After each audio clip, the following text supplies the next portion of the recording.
Hoje eu quero conversar com vocês um pouquinho sobre o filme Baby Girl, com a Nicole Kidman. Antes de começar a comentar sobre o filme, devo dizer que eu o odiei com todas as minhas forças. Eu acredito que esse vai ser o primeiro vídeo onde eu vou tentar comentar algo relativamente interessante ou pertinente dentro da psicanálise através de um filme tão ruim. Assim, se você deseja perder 2 horas da sua vida assistindo um filme horrível, assista. Mas pode ser que a sua opinião seja diferente da minha, né? Não significa que a minha opinião é a verdade absoluta. Mas vamos lá. Eu vou aceitar o desafio de tentar falar sobre esse filme sem criticá-lo tanto, né?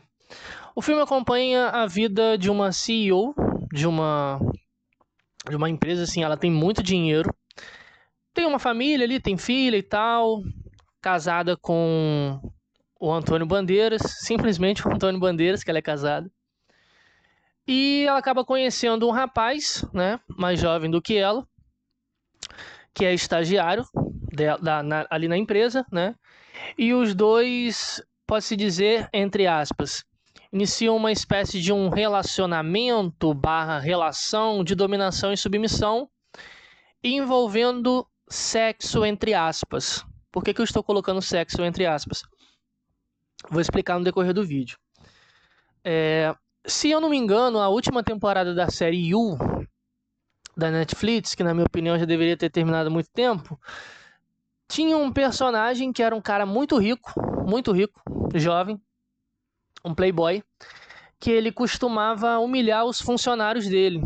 Então, assim, às vezes uma empregada, um faxineiro, um jardineiro, ele constantemente agia, né, de forma grosseira com esses profissionais. Só que, paralelamente a esse comportamento dele de humilhar os seus empregados, ele tinha uma fantasia. Que fantasia era essa? Que um desses empregados mijasse nele. Então, assim, ele ajoelhava ali, diante desse empregado, enquanto o empregado, que se encontrava numa posição, né, social abaixo da dele, né, era o empregado dele, que estava ali abaixo, né, mijava no rosto dele e ele, né, sentia um prazer absurdo nesse ato, né, de receber uma mijada no rosto do seu empregado. Quando eu assisti esse filme, eu fui com muita expectativa. Talvez tenha sido o meu erro, né? Eu gosto muito da Nicole Kidman. Na minha opinião, assim, nos últimos 30 anos, com certeza é uma das melhores atrizes da sua geração. Infelizmente, muito esnobada e superestimada dentro da indústria. Na minha opinião, Nicole Kidman deveria ter no mínimo aí uns 3, 4 Oscars. Ela é absurda, ela é muito boa. Só que o que acontece com a Nicole Kidman? Ou melhor, o que aconteceu com a Nicole Kidman? Aquilo que não pode acontecer com mulheres na indústria, né, cinematográfica. Ela envelheceu. Então, assim, ela começou a perder vários papéis importantes, digamos assim, por conta da idade. Então, assim, se você pega a Nicole Kidman da década de 80 e 90, é só filme absurdo, só interpretação absurda que ela tem. A partir dos anos 2000, de 2010 até hoje, né, vamos botar aí uns 14 anos, 15 anos mais ou menos, ela começou a fazer muitos filmes ruins. Então, assim, eu lembro que a última série absurda que ela fez foi Big Little Lies. Mas, assim, desde então, só filme ruim. E o pessoal começou a comentar muito sobre a aparência dela, sobre o rosto dela, né? Os procedimentos estéticos que ela realizou no rosto. Que, inclusive, foi um problema no filme. Por quê? Tiveram cenas onde exigia do ator ali, da atriz, uma interpretação mais visceral, digamos assim, ou convincente, e o rosto dela não se mexia por conta do Botox. Então, assim, é algo que incomodou muita gente. Poderia ter sido uma interpretação melhor, mas não foi por conta, talvez, dos procedimentos estéticos. Só que isso é culpa da Nicole Kidman? Não. Então, assim, a própria indústria acaba tirando, literalmente, papéis de mulheres quando começam a envelhecer, né? Quando começam... Não é nem envelhecer, mas quando, ao envelhecer, não se encontram mais dentro daquele determinado tipo de padrão estético que Hollywood exige das suas atrizes. Então, assim, se você pega até atrizes como Scarlett Johansson, já fez procedimento estético, se você colocar fotos do rosto dela de antes e depois, quando ela era mais jovem e hoje, por exemplo, né? O filme A Substância falou muito disso também. Foi algo que me incomodou e incomodou muita gente no filme. Assim, a interpretação da Nicole Kidman não foi tão boa assim. Mas a história tem vários elementos que são interessantes da gente discutir. O fato da Nicole Kidman ser uma mulher mais velha do que o seu estagiário é o Hector. Engraçado o nome, né? Hector de ator, né? De atuação, né? Os dois ali atuam bastante e brincam. Eu não vou dizer brincam, mas há uma inversão de papéis dentro da configuração de uma fantasia que é clássica nos homens. Vou repetir. Há uma inversão de papéis numa fantasia que, dentro de uma configuração de uma fantasia que é clássica dentre os homens heterossexuais. Eu sei que dentro da psicanálise e em outras correntes, temos que ter um cuidado para não generalizar, né? Quando eu digo assim, dentro de uma configuração da fantasia de homens heterossexuais, eu quero dizer a maioria. Pode ser que alguns homens digam, olha, não, eu não tenho esse tipo de fantasia, mas a maioria dos homens possuem essa fantasia. Não sou eu que estou dizendo, é o Freud. Se discorde do Freud. Que fantasia é essa? Colocar a mulher numa posição de submissão, é o primeiro ponto. Segundo ponto, dominar essa mulher, uma fantasia de dominação, né? O homem heterossexual possui, na maioria das vezes, uma fantasia de dominação em relação à mulher. E não tomando a mulher como um sujeito, mas tomando a mulher como um objeto. O homem heterossexual, para desejar uma mulher, de fato, sexualmente falando, ele precisa rebaixar essa mulher ao estatuto de objeto. Então, assim, você percebe que há muitos homens, religiosos inclusive, conservadores, casados, né, ou que namoram, por exemplo, que possuem um discurso, às vezes, de nojo, aversão e crítica as garotas de programa. E são os mesmos homens que, às vezes, de madrugada, entram dentro do carro e ficam rodando, né, em volta ali do ponto onde as garotas de programa ficam. Né? Então, assim, existe esse sentimento de aversão, nojo, afastamento, distanciamento, preconceito, ao mesmo tempo que há um desejo, um fascínio por essas mulheres, assim, né, pelas garotas de programa, no caso. O homem aqui, dentro dessa fantasia, ele toma a mulher como objeto. A mulher ali, né, na fantasia desse cara, está nessa posição de objeto. Aqui no filme isso se inverte. Nós temos uma mulher que possui um cargo alto, importantíssimo, assim, né? Uma mulher poderosa, vamos dizer assim. E ela tem uma relação com um estagiário, que dentro dessa configuração está numa posição inferior à dela. Se você assiste esse filme e pensa o seguinte, bom, se essa CEO na verdade fosse um homem e tivesse uma relação com uma estagiária, onde a estagiária ocupasse esse lugar de submissão, você não acharia isso anormal, do tipo, não, isso eu já vi várias vezes, né? O chefe com relações sexuais com uma estagiária ou com uma secretária. Só que aqui no filme nós não temos um homem, é uma mulher. Uma mulher ocupa essa posição de poder, vamos dizer assim, né? Uma mulher que ocupa essa posição de poder tem uma relação com um estagiário. Aí você pensa, bom, então ela vai ser a dominadora. Né? Então, assim, ela tem mais dinheiro do que ele, tem uma posição social mais elevada do que a dele, tem uma influência maior do que a dele, é chefe dele, então provavelmente ela vai, né, dominar o rapaz, vai fazer o rapaz uma espécie de um escravo sexual, ou de um lacaio, ou de um servo, enfim. Não. O papel aqui se inverte. É ela que ocupa agora essa posição de submissa. E o que, entre aspas, deveria ser o submisso, ocupa essa posição de poder. existe uma relação ali entre os dois de poder e submissão. Então, assim, esse é o primeiro ponto do filme, que assim, eu até gostei como foi trabalhado no início, mas eu achei muito piegas. Então, assim, a primeira cena dos dois soltam um cachorro na rua, né? Um cachorro bravo na rua, e esse cachorro vai em direção à protagonista. E o rapaz, né? Esse rapaz mais novo, doma o cachorro, digamos assim, né? O cachorro, que era aquele bicho feroz, chega perto dele, fica mansinho e ele faz ele carinho, né? Tipo assim, ele, entre aspas, domina essa natureza selvagem ali do cachorro. Eu achei isso horrível, assim, eu achei isso muito piegas, assim, a forma como o filme quis apresentar que esse personagem é alguém que domina, né? Também tem o signo do leite, né? De dar o leite para ela, copo de leite, não sei o quê. Aquela coisa assim de um gatinho, né? De um cachorrinho, essa parte da submissão assim. Eu, Daniel, achei muito piegas. Mas aí vai outro ponto, que é o seguinte: eu sou um homem.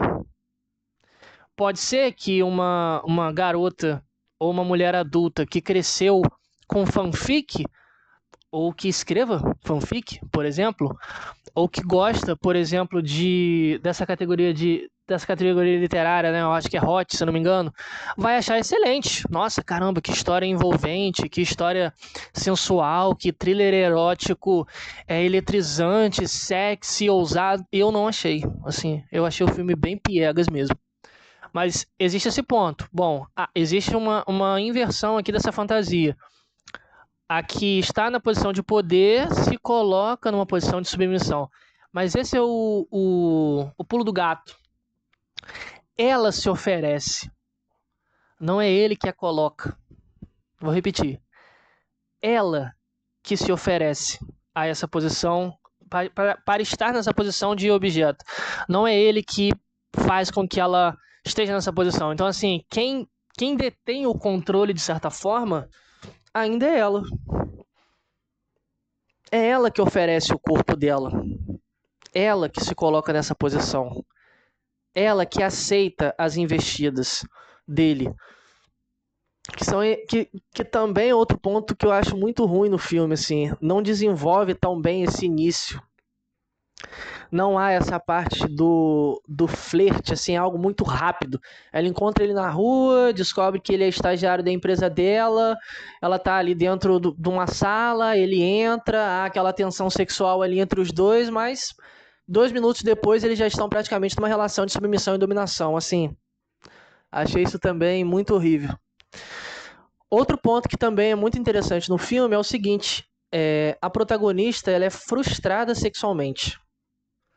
Apesar de ser casado com Antônio Bandeiras, ela é frustrada sexualmente. Durante a relação sexual, ela faz o seguinte, ela diz pro marido dela que fantasia que ela tem.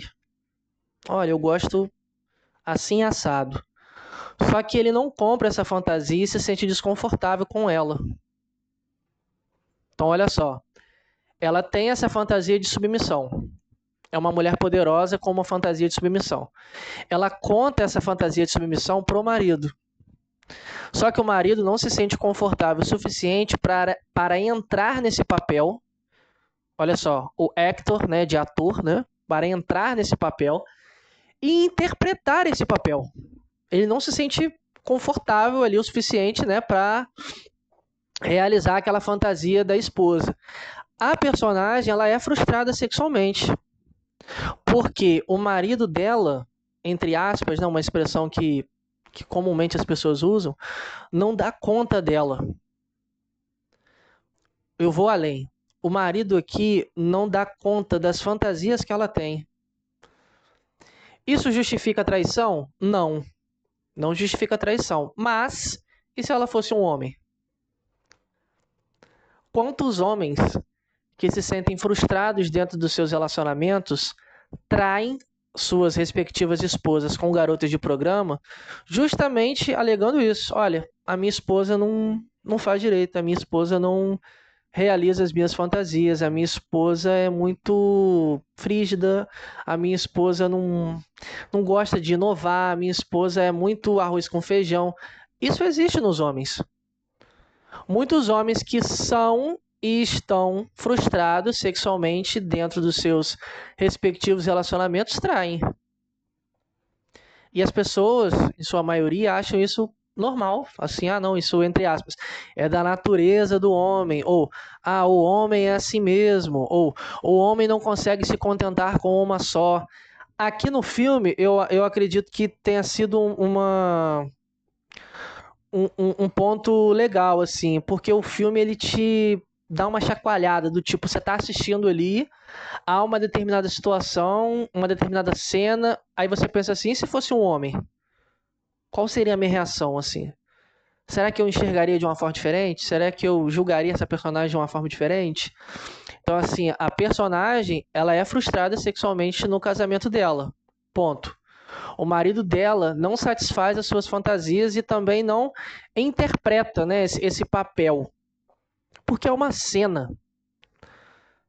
São cenas. Quando a gente pensa numa fantasia, nessa fantasia aqui em específico no filme, são cenas. E não precisa necessariamente que essa cena tenha a ver com sexo genitalizado. Essa parte eu achei interessante no filme. Porque quando você assiste o trailer, você pensa assim, nossa, esse filme provavelmente vai ter cena no frontal, com oral ou penetração, e não tem nada disso. É um filme erótico que trata de fantasias eróticas. É um filme extremamente sexual, mas que não tem nudez explícita. Não tem penetração. A fantasia a cena que compõe, né, tudo isso, não existe essa genitalidade. Sabe? Não tem ali os genitais, a penetração, etc. Isso aqui, esse ponto eu achei muito interessante, porque nem toda fantasia erótica, nem toda fantasia sexual tem a ver necessariamente com penetração ou com nudez. A dominação ali já é por si só sexual. A submissão ali já é por si só sexual também. Assim. O Hector não precisa estar ali pelado, de pau duro, mostrando ali, etc. Não. Assim, ele domina a cena. Ele domina a cena e ele também domina a protagonista. Ele não conduz e controla somente o ato sexual em si, porque ali dentro daquela cena tudo é sexual. Até quando ele pede para ela ajoelhar e ela ajoelha, isso é sexual. Quando ele entra dentro do quarto e acende a luz, ou se ele está sentado numa cama, parado e pede para que ela se agache, isso é sexual. Até o fato dele não tirar a roupa, mas dando ordem, isso é sexual. Isso chega para a protagonista como sexual, como erótico. E isso a excita. Essa parte eu achei legal no filme, porque quebra um pouco a ideia que as pessoas têm que sexo tem a ver com genital, tem a ver com penetração. Por isso que no início desse vídeo eu coloquei sexo entre aspas. É um filme extremamente sexual, mas não tem penetração. Não tem cena no frontal, não tem cena de sexo oral, como por exemplo o filme Love, ou o filme Os Sonhadores, ou o filme Lúcio Sexo, dentre outros milhares de filmes dentro dessa temática. É um filme erótico. Isso pode frustrar alguns homens também, porque o homem ele possui uma fantasia muitas das vezes muito mais pornográfica no sentido assim de imagem do explícito e não do erótico, do que é encoberto, né, da cena em si.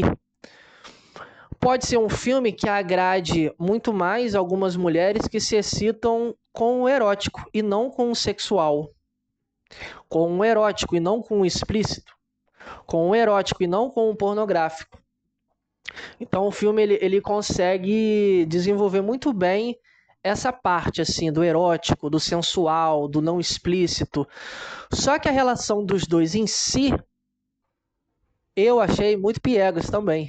Então, assim, tem filmes infinitamente melhores dentro dessa temática, como por exemplo, A Secretária. Eu pretendo também gravar um vídeo só sobre esse filme, assim. De todos os filmes que eu assisti, é o filme que consegue representar de uma maneira, assim, perfeita o que é uma relação de submissão e dominação, assim. Tem uma cena que a secretária, né, possui uma relação ali de submissão e dominação com o chefe dela, que é um advogado. Eu acho que ela fica uns 2, 3 dias, acho que uns 2 dias ou 3, sentada numa cadeira sem se mover. Ela urina ali, ela defeca ali também, até o dominador dela dar a ordem que ela pode sair. E o filme inteiro tem 2 horas e pouca, e não tem penetração. Existe uma relação aqui, né, de dominação e submissão elevada, assim, lá em cima. Lá em cima. O que Baby Girl não consegue fazer, esse filme faz com espaço, assim. É muito bom esse filme, A Secretária. É com a Maggie Gyllenhaal, irmã do Jake Gyllenhaal. Acho que esse é um filme dos anos 2000. Eu pretendo gravar um vídeo sobre esse filme também. Outro ponto que eu achei legal também no filme é o seguinte, o marido da protagonista, ao descobrir a traição, fica desolado. Fica desolado, assim. Só que aqui no filme eu achei interessante o seguinte, a forma como ele reage é diferente da que a maioria dos homens podem reagir a uma traição, que é com violência, com agressão e às vezes até morte. Então, assim, um homem, quando ele é traído, ele pode muitas das vezes matar uma mulher. E o marido dela aqui não reage dessa forma, né? O filme ele também tem uma proposta interessante, que é o seguinte. Essa ideia de um homem não conseguir dar conta de uma mulher poderosa. O marido da protagonista aqui não consegue dar conta dela, assim, das fantasias dela. Sexualmente falando, ela se sente frustrada sexualmente falando. Só que é um ponto interessante, porque quem é plenamente satisfeito sexualmente? Talvez o único lugar onde não somos frustrados sexualmente são em nossas fantasias. Porque na fantasia, como diz a música do Leone, né? Eu te imagino, eu te conserto, eu faço a cena que eu quiser. Só pro meu prazer. Você é o diretor da cena. Você é o roteirista da cena. Você é o protagonista da cena. Até quando você é coadjuvante. Você é protagonista da cena, da sua fantasia, até quando você é coadjuvante, até quando nessa cena você ocupa um lugar de submissão. Só que a realidade é completamente diferente, porque o outro, ele raramente condiz ou vai atender às expectativas da sua fantasia. Então a maioria das pessoas, quando transam, não transam com o outro. Nós transamos e gozamos com as nossas próprias fantasias. Então, assim, a cena final do filme ilustra exatamente isso. Assim, ela tá transando com o marido dela, o corpo do marido dela tá ali na cama, né? Mas ela está transando com quem ali? Com quem que você transa, na verdade? Muitos casais têm vergonha de admitir, né? Mas quando você transa com alguém, na maioria das vezes você lembra de cenas. Você cria cenas, você pensa em cenas, você lembra de pessoas, você coloca pessoas na cama. Se você transa com uma pessoa, você às vezes pode transar com 10 ao mesmo tempo, lembrando de uma cena, lembrando de um momento, lembrando de um vídeo, lembrando de uma foto, lembrando de um cheiro, lembrando de uma sensação. Então, assim, no filme aqui, nesse filme, a protagonista, de certa forma, continua frustrada, sexualmente falando. Ela abre mão dessa relação, né, com o Hector, e na cena final você percebe que ali ela está transando só com o corpo. Porque a fantasia dela é outra. A fantasia dela ali é outra. E eu acho interessante que o filme, nesse ponto, trabalha muito bem, assim. Como que transamos com as nossas fantasias. Como que o outro nos frustra. Como que o outro, muitas das vezes, não consegue não quer e às vezes não pode atender às nossas fantasias. E como que essa frustração nos coloca muitas das vezes numa posição de insatisfação. Somos insatisfeitos sexualmente, assim. Se você tivesse uma trans excelente, transasse só uma vez e não precisasse transar mais, não faria sentido. Tipo, as pessoas transam, quero mais, quero mais, quero mais. Justamente por quê? Porque não existe uma transa, uma relação, seja de dominação e submissão, que te coloque nesse lugar de plenamente satisfeito. No que diz respeito ao desejo, todos nós somos plenamente insatisfeitos. No que diz respeito ao sexo, assim, nessa relação sexual junto com o outro ali, todos nós somos e continuaremos sendo frustrados sexualmente, porque nenhuma pessoa física, de carne e osso, nenhuma cena real consegue competir com a fantasia. A fantasia sempre e sempre será infinitamente melhor do que a realidade. Como disse anteriormente, não gostei do filme, mas fique por sua conta e risco se você quiser assistir. Existem filmes bem melhores dentro dessa temática. Fica a minha dica, né? A Secretária.